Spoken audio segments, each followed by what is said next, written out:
को परेड निरीक्षण का निमंत्रण देने के लिए मंच की ओर अग्रसर। परेड निरीक्षण को तैयार है। परेड निरीक्षण को तैयार है के साथ परेड निरीक्षण का अनुरोध मुख्य अतिथि महोदय ने परेड कमांडर का अनुरोध सहज ही स्वीकार किया। मुख्य मंच से पारंपरिक महान में सवार होकर मुख्य अतिथि महोदय लोकसभा सांसद चौधरी धर्मवीर सिंह परेड निरीक्षण के लिए आगे बढ़ते हुए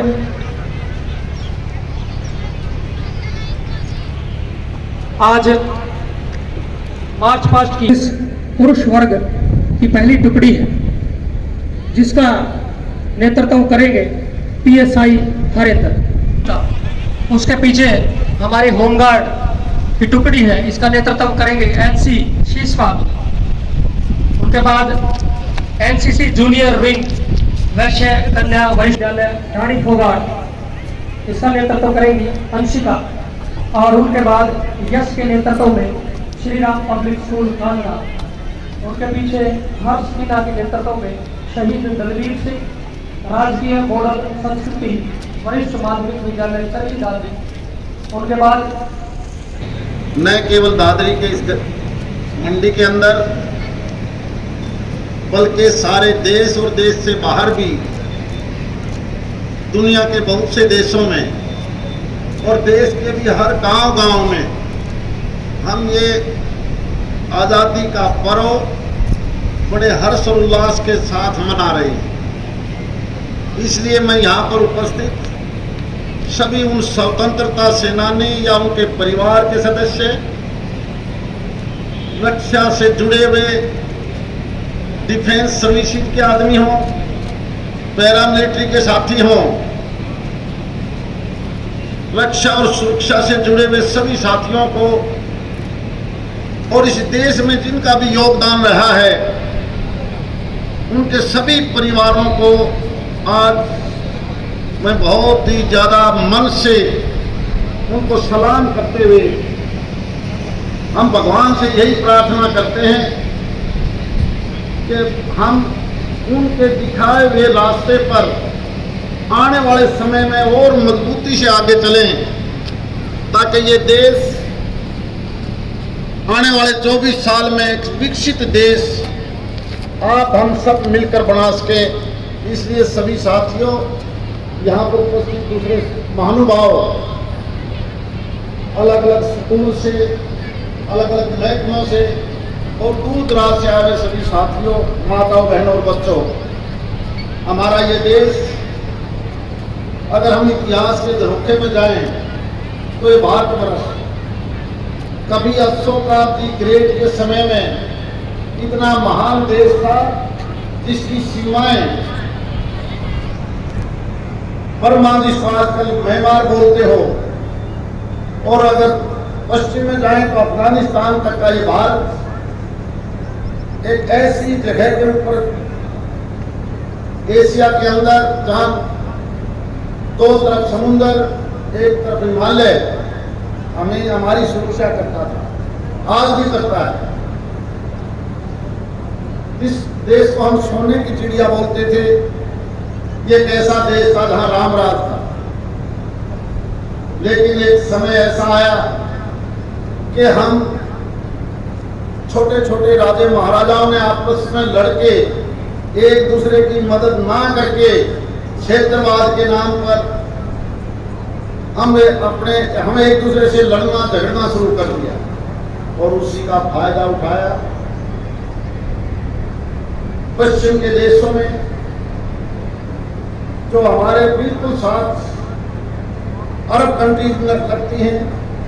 वहां से कुछ हमलावर, कुछ लुटेरे लगभग 1200 साल पहले इन्होंने इस देश के अंदर आना शुरू किया। कुछ एक लोग लूट के चले गए, मार काट करके चले गए। आपको भी इतिहास का पता है, मोहम्मद गजनवी जैसा आदमी थोड़े से सिपाहियों को लेकर आया, बार बार मार खाने के बाद फिर आया, लूट के ले गया और उसके बाद तो ये श्रृंखला चालू हो गई। कभी तैमूर लंग के नाम पर, कभी दूसरे नाम पर, और तकरीबन 1200 साल तक ये सोने की चिड़िया को भारत हमें आपस की झगड़ों की वजह से उन लोगों ने यहाँ पर न केवल लूटपाट करी बल्कि इस देश के ऊपर राज भी करना शुरू कर दिया। और वो एक ऐसा राजतंत्र था, ना कानून था, उनके कहे हुए शब्द ही कानून थे। जिसको फांसी तोड़नी है फांसी तोड़ो, जिससे लगान लेना है उससे लगान लो। रात दिन मेहनत करते थे और ये सोने की चिड़िया, ये हिंदुस्तान बर्बाद होकर पहुंच गया। कितनी हजारों नहीं लाखों आदमियों की शहादत के बाद इस 1200 साल के समय के अंदर कितने लोग शहीद हुए, कितने लोग जेलों में डाले गए, उनकी संख्या का मालूम करना भी बहुत बड़ी मुश्किल है।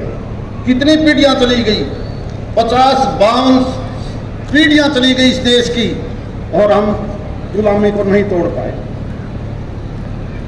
और उसके बाद चाहे मुगल आए हों, अंग्रेज आए हों, इतना बड़ा फायदा उन्होंने उठाया। केवल व्यापार करने वाली कंपनी हमारे को आपस में बांटकर अपराध करती रही। दोबारा ऐसा वक्त ना आए, मेरी सभी प्रदेश और देशवासियों से प्रार्थना है कि हम धर्म, जाति, गोत्र, क्षेत्र की राजनीति ना करें। हमें भाईचारा दोबारा से अगर बनाना है तो सबसे पहले सोशल इंफ्रास्ट्रक्चर के ऊपर हमें ध्यान देना पड़ेगा। आप खुद देखते होंगे इस 76 साल के दौरान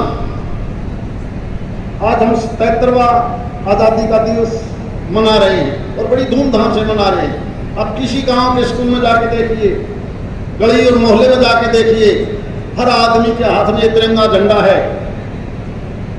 इसलिए हमें दोबारा से जरूरत इस बात की पड़ी है कि ये तिरंगा मजबूत कैसे रहे, तिरंगे के नीचे ये देश सारी बातें बुलाकर इस देश को सुरक्षित कैसे रख सकता है। ये भावना लेकर जब तक हम नहीं चलेंगे, कहीं दोबारा से हम विघटन की तरफ ना बढ़ जाएं। आज सबसे पहला हमारा फर्ज बनता है कि देश की आज़ादी बरकरार रहे। इस तिरंगे को हाथ में लेकर कितने लोग शहीद हुए, कितने परिवार उजड़े, इसलिए हमारा धर्म और फर्ज बनता है कि हम केवल तिरंगे की रक्षा पहले, देश पहले, हम बाद में।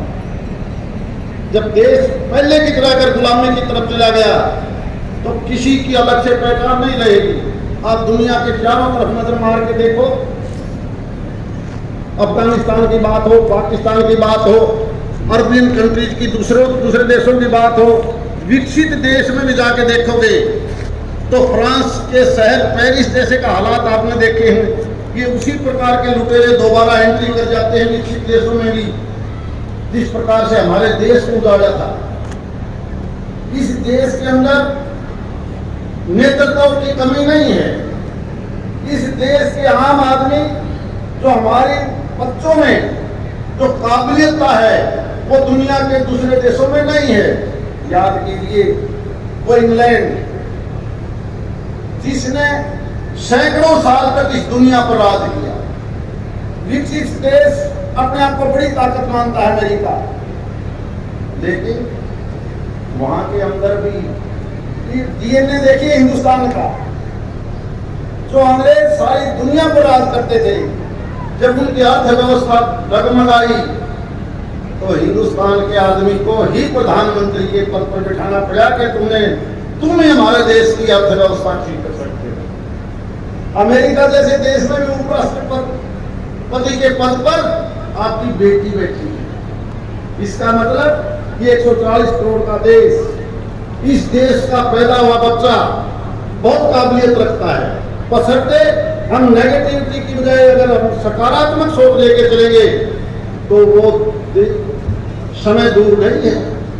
इस 76 साल के बाद मात्र हमारे पास 24 साल हैं और इस 24 साल में हम विकसित देशों की श्रेणी में आकर दुनिया को रास्ता हम कैसे दिखा सकते हैं। केवल ये सोच लेके चलोगे तभी हम आगे बढ़ पाएंगे। देखिए, आप अखबार पढ़ते हो, ग्रोथ किस देश की कितनी हुई, कितने सालों में हुई। जो विकसित देश है उनकी ग्रोथ की क्या पोजीशन है। यहाँ से लोग भाग के जाते थे, कोई जर्मनी जाता था, कोई इंग्लैंड जाता था, कोई अमेरिका जाता था कि मुझे दूसरे देश में नौकरी मिलेगी। आज वहां की ग्रोथ कहीं 0.5% है, कहीं 1% है। चाइना जैसे देश की ग्रोथ भी हमारे से बहुत डाउन है। हम 6.5% के आसपास तेजी से आगे बढ़ रहे हैं, तेजी से आगे बढ़ रहे हैं। आज जरूरत किस चीज की है। आप देखिए, इस देश में आजादी के बाद हमने हर चीज में आगे बढ़े। हम हर चीज में इंफ्रास्ट्रक्चर को देखोगे तो कोविड जैसी जब बीमारी देश और दुनिया में आई तो पहला हिंदुस्तान देश था जिन्होंने कोविड का इलाज ढूंढ लिया, वैक्सीन भी बना दी। और अब तो देश के प्रधानमंत्री जी ने हेल्थ के नाम पर बड़े बड़े एम्स, देश के जितने भी डिस्ट्रिक्ट हैं, बड़े या छोटे, नॉर्थ ईस्ट हो या दक्षिण की स्टेट हो या हरियाणा हो, ये हर जिले में एक मेडिकल कॉलेज हो, हर जिले में सिविल हॉस्पिटल हो, CHC PHC हो, सब हेल्थ सेंटर हो। यानी एक ऐसा, क्योंकि हेल्थ एक ऐसी चीज है जिसको सुरक्षित रखना सबसे जरूरी है। सेम बात हमने एजुकेट करना है आने वाली पीढ़ी को, और उस एजुकेशन के लिए हर जगह लड़कियों के स्कूल हो, कॉलेज हो, IIT हो, इंजीनियरिंग कॉलेज हो, ये सारी व्यवस्था देश में जिस तेजी से बढ़ रही है। इंफ्रास्ट्रक्चर को अगर हम देखें, सड़कों का मामला हो, रेल का मामला हो, हवाई सफर का मामला हो, आज आप सुबह बंबई जाकर वापस आ सकते हो और थोड़े पैसे में जा सकते हो। आज से कुछ साल पहले आप देखते थे सड़कों का हाल। आज राष्ट्रीय स्तर पर NH हो या NHAI हो, जिस प्रकार से सड़कों का काम तेजी से बढ़ रहा है, हर प्रदेश को भी पूरा पैसा देकर कि ग्रामीण सड़कों को आपने कैसे इंप्रूव करना है, BNR के मार्फत सड़कों को कैसे करना है। कहीं प्रधानमंत्री ग्रामीण सड़क के नाम से पैसा आता है। मैं मानता हूं कि कोविड के बाद कुछ समय बीच में ऐसा भी आया जिसकी वजह से प्रदेश की सरकारें वो काम करने में वो तेजी नहीं ला पाई, लेकिन हमें उम्मीद है जिस प्रकार से हमने कनेक्टिविटी के लिए दोबारा से दिल्ली के एयरपोर्ट से लेकर गुड़गांव, झज्जर और लोहारू तक के रोड को दोबारा से एक NHAI का अलग से ग्रीन कॉरिडोर, और केवल यही नहीं,